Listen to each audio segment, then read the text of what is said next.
আগামী 12 ফেব্রুয়ারি নির্বাচন নিয়ে একটি চক্র গুজব ছড়াচ্ছে, তাদের বিষয়ে সতর্ক থাকতে হবে বলে মন্তব্য করেছেন পরিবেশ উপদেষ্টা সৈয়দা রিজওয়ানা হাসান। ফরিদপুর জেলা প্রশাসক কার্যালয়ের সামনে গণভোটের গাড়ি ক্যারাভান উদ্বোধন শেষে তিনি এসব কথা বলেন। উপদেষ্টা আরও বলেন, গণ অভ্যুত্থানের মূল লক্ষ্য ছিল রাষ্ট্র ও সমাজে কাঙ্ক্ষিত পরিবর্তন আনা, আর সেই পরিবর্তনের আকাঙ্ক্ষার বাস্তবায়ন ঘটবে আসন্ন গণভোটে হা এর বিজয়ের মধ্য দিয়ে।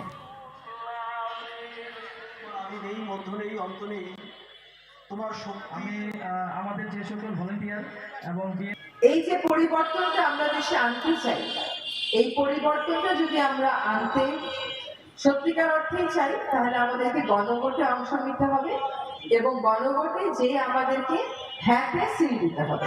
গণভোটের সাথে তার কোনো সংঘর্ষ নাই। গণভোট আপনি দেশের স্বার্থে দেবেন।